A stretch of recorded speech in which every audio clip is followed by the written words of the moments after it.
Les contrôles effectués par l'Inspection générale d'État, IGE, contribuent à limiter les fraudes, les détournements, les gaspillages et la corruption. Néanmoins, l'insuffisance des moyens humains et matériels mis à la disposition de l'IGE ne lui permet pas d'atteindre ses objectifs. C'est la conclusion de l'Inspection générale d'État IGE contenue dans son rapport d'activité exercice 2023 publié en novembre 2024. Au cours de l'année 2023, l'Inspection générale d'État n'a effectué que 2 missions de contrôle et de vérification. Une première mission de contrôle et de vérification sur la télévision nationale TVT, puis une deuxième sur l'ambassade du Togo au Maroc. Cette performance minimale s'explique selon l'IGE par l'ouverture tardive des lignes budgétaires, l'insuffisance du personnel et le poids des autres activités connexes. Dans son rapport d'activité, l'IGE n'a pas manqué d'énumérer les difficultés qui rendent difficile sa mission. Selon elle, ces difficultés rencontrées ne lui permettent pas d'assumer avec efficacité les missions qui lui sont confiées. Il s'agit entre autres de l'insuffisance du personnel, de l'insuffisance et l'ouverture tardive des crédits alloués à l'inspection, la non-adoption du statut particulier de l'IGE, la non-nomination des chefs de service, le non-paiement des commissions des inspecteurs, puis la non-mise en œuvre des recommandations faites à l'endroit des entités contrôlées. L'IGE exerce une mission générale et permanente de contrôle, d'audit, d'enquête, d'évaluation et de promotion de la bonne gouvernance. Elle est chargée de contrôler tous les services publics de l'État, les collectivités territoriales, les établissements publics, entre autres. Elle est placée sous l'autorité du président de la République.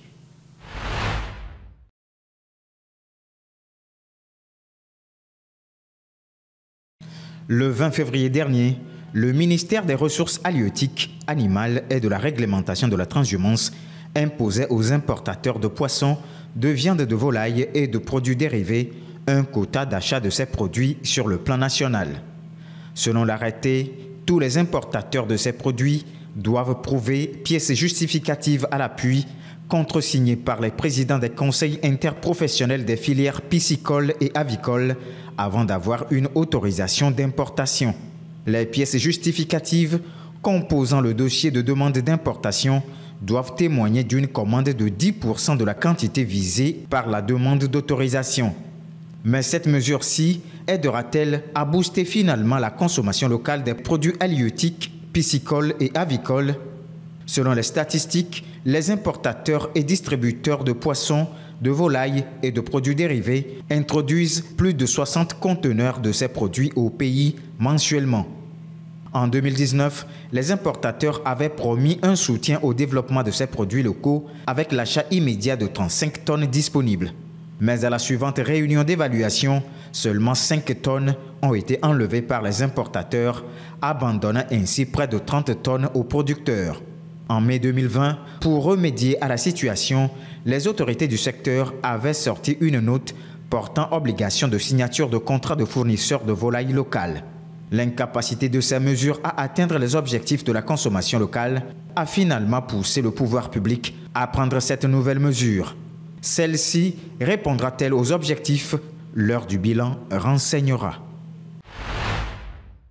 Le Togo, tout comme les autres pays du monde, fait face aux défis climatiques. Malgré son faible niveau d'émissions de gaz à effet de serre, le pays fait face à des impacts climatiques mettant en péril plusieurs secteurs, notamment agricoles et énergétiques. Pour faire face davantage au phénomène, les parlementaires togolais pensent adopter une loi climat. En effet, en 2 jours de séminaire tenus à Lomé du 25 au 26 février, l'Assemblée nationale togolaise, en collaboration avec celle de la francophonie, a abordé plusieurs thématiques clés telles que le rôle des parlementaires dans la gouvernance climatique, aussi les meilleures pratiques législatives en matière de lutte contre le changement climatique sont analysées, sans oublier les enjeux et défis du changement climatique au Togo et les mécanismes de financement de la politique climatique nationale. Rappelons que les effets du changement climatique sont bien présents au Togo. Les inondations, les périodes de sécheresse et les érosions, entre autres, sont devenus le quotidien des Togolais.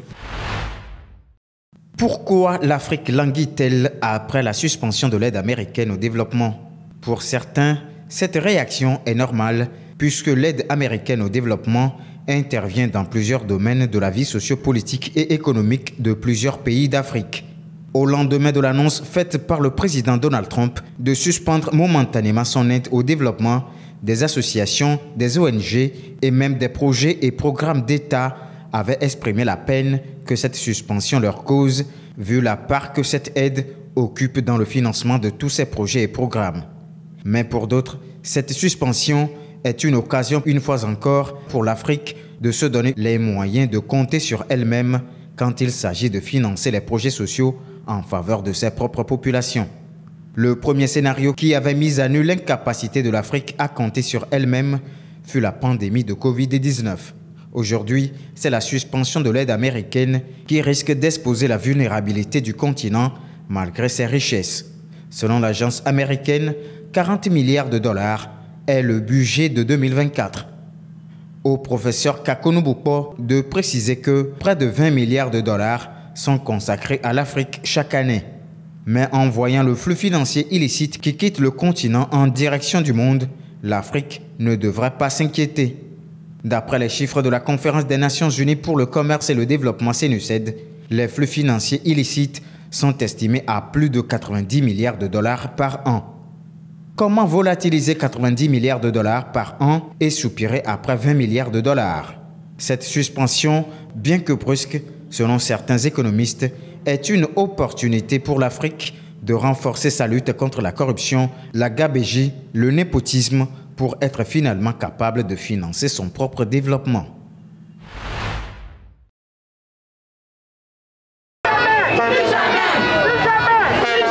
Vêtues de rouge et blanc, ces femmes sont venues dire stop aux violences qu'elles subissent et demander justice pour les victimes de plus en plus nombreuses. Parmi les manifestantes, beaucoup d'institutrices sont présentes. L'une des leurs a été assassinée il y a un peu plus d'1 an dans l'ouest du pays. Nous sommes là aujourd'hui pour dénoncer tous ces actes, pour sensibiliser la population, pour leur demander de respecter la femme, de respecter les filles, de respecter tout ce qui est égalité de genre. Carton rouge, stop au féminicide, stop aux violences basées sur le genre. C'est le slogan entonné sur cette marche. Récemment, c'est la mort de Hadou Ahou Djeneba qui a particulièrement choqué. Cette mère de 4 enfants a été assassinée chez elle par son ex-conjoint le 23 février dernier. J'ai mal au cœur, vraiment que l'âme de notre sœur repose en paix. C'est tout ce qu'on peut dire. Actuellement, on ne peut rien faire, on n'y peut rien, c'est la prière. 2 enfants de la victime ont aussi été blessés. Salimatou garde des séquelles physiques et psychologiques du drame. Quand il y a des garçons, même moi, j'ai peur déjà. Donc ça me donne plus envie de faire les trucs que tu vois. Ce crime intervient quelques jours après un autre féminicide à Daloa. Le ministère de la Femme, de la Famille et de l'Enfant exhorte la population à rejeter les arrangements à l'amiable dans les cas de violences faites aux femmes. Face à ces violences qui piétinent la dignité humaine, le silence n'est plus une option. Face à ces actes odieux qui brisent des vies, les règlements à l'amiable ne sont pas une solution. Quand bien même le bourreau est un conjoint, un compagnon ou un proche, nous devons avoir le courage de dénoncer. Selon le gouvernement ivoirien, 1 femme sur 3 a déjà été victime de violences dans sa vie. Alors que le boulevard rue d'Ambiance est plein, le stand de Kavugo reste désespérément vide. Ces frites ont beau être une institution, la hausse des prix décourage les clients les plus fidèles. Acheter des pommes de terre est difficile avec la guerre. Le sac qu'on achetait 150 000 francs congolais peut coûter jusqu'à 210 000. Aujourd'hui, c'est compliqué d'évoluer avec ce travail. Et ce travail, c'est ma vie. C'est ce qui me permet de nourrir et vêtir la famille. Donc il faut que cette guerre s'arrête. Depuis la reprise des combats dans l'Est, le prix de la pomme de terre a plus que doublé. Dans cette ville d'1 million d'habitants, c'est un aliment de première nécessité, très prisé par les consommateurs. Problème, la pomme de terre est produite dans la localité voisine de Lubero, sous contrôle du M23. Pour cette maraîchère, les jours sans aucune vente passent et les réserves s'amenuisent. Plus personne ne va dans les champs pour la récolte des pommes de terre. Ceux qui réussissent à le faire ne peuvent pas acheminer les produits jusqu'ici. Il n'y a que la moto comme moyen de transport. Aucun véhicule n'accède à ces zones. En temps normal, le grand dépôt du syndicat de défense des intérêts paysans est plein à craquer. Désormais, quelques sacs éventrés parsèment les palettes. Tu constates toi-même que le dépôt est quasiment vide. D'habitude, on vend beaucoup de pommes de terre, mais les zones de production sont sous l'emprise du M23 et on ne peut plus y accéder. On a peur des pillages, de mourir et de toutes les tracasseries habituelles. Le gouvernement doit mettre fin à cette guerre pour éviter une famine à Butembo.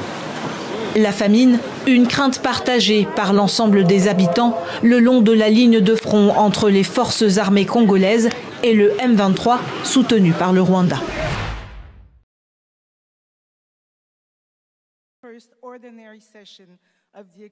La mission de la CEDEAO a quitté la Guinée-Bissau suite aux menaces du président Umaro Sissoco Embalo. Le bloc régional d'Afrique de l'Ouest a déclaré que la mission déployée pour résoudre un conflit électoral a quitté le pays après que le chef d'État a menacé de l'expulser. Déployée le mois dernier avec le Bureau des Nations Unies pour l'Afrique de l'Ouest et le Sahel, l'équipe avait été envoyée pour aider à trouver un consensus politique sur l'organisation des élections présidentielles cette année en Guinée-Bissau. Le scrutin était prévu pour novembre 2024, mais le président Embalo l'a reporté. Il a depuis annoncé que la nouvelle date serait le 30 novembre 2025. L'annonce a fait l'effet d'une bombe du côté de l'opposition qui s'est opposée à ce report, déclarant que le mandat d'Embalo aurait dû expirer la semaine dernière, bien qu'un arrêt de la Cour suprême l'ait récemment prolongé jusqu'en septembre.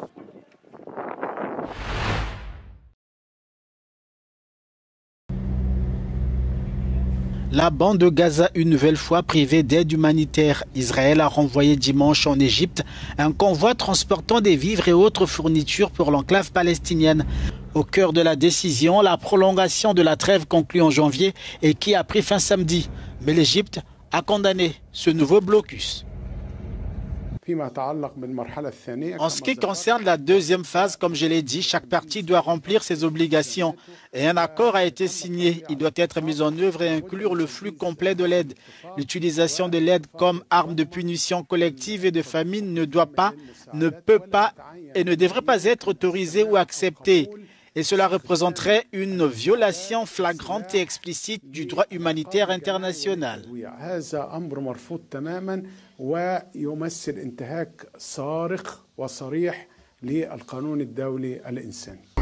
Le responsable des affaires humanitaires de l'ONU a qualifié la décision israélienne d'alarmante, mais Tel Aviv a déjà mis en garde contre des conséquences supplémentaires si le Hamas n'accepte pas une nouvelle proposition de prolongation du cessez-le-feu, alors que le Hamas de son côté accuse Israël de tenter de faire dérailler ce processus. C'est dans ce contexte que l'émissaire américain Steve Witkoff est attendu dans la région.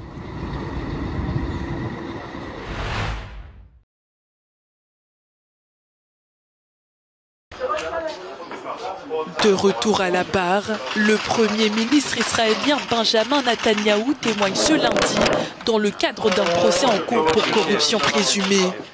Il est le premier dirigeant du pays en exercice à être jugé au pénal et cette affaire constitue un nouveau coup dur pour le plus ancien dirigeant d'Israël qui fait également l'objet d'un mandat d'arrêt international pour crimes de guerre présumés dans le cadre du conflit à Gaza. Lors de ses comparutions devant le tribunal, Netanyahou répondra à des accusations de fraude, d'abus de confiance et de corruption. Il est accusé d'avoir accepté plus de 260 000 $ de produits de luxe en échange de faveurs politiques. À cette accusation s'ajoute celle d'avoir tenté de négocier une couverture médiatique plus favorable. Âgé de 75 ans, Netanyahou nie avoir commis des actes répréhensibles et affirme que ces accusations sont une chasse aux sorcières orchestrée par un système judiciaire partial. Le football fait sa révolution. L'International Football Association Board a décidé d'introduire de nouvelles règles du jeu, des mesures prises samedi lors de sa 139e Assemblée générale annuelle. Désormais, tout gardien qui tentera de garder le ballon plus de 8 secondes sera sanctionné d'un corner pour l'équipe adverse, alors que les arbitres pourront expliquer à haute voix une décision prise après un contrôle VAR prolongé. Pierluigi Collina gave a report on that. Pierluigi Collina a fait un rapport à ce sujet. Je pense que nous avons effectué 2 tests lors de la Coupe du Monde féminine U20 de la FIFA. Des tests qui se sont révélés très positifs. Je pense que la technologie a également été très bien accueillie par les entraîneurs. Je pense donc qu'il s'agit d'une étape importante dans la démocratisation de cette technologie et de l'arbitrage. En collaboration avec la division innovation de la FIFA, nous allons étudier comment réduire le prix, mais aussi comment le mettre à la disposition des associations membres qui le demandent depuis longtemps.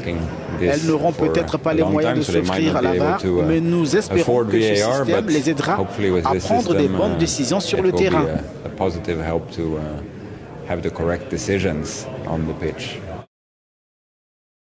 Ces règles entreront en vigueur lors de la prochaine Coupe du Monde des clubs de la FIFA, dont le top départ sera donné le 14 juin.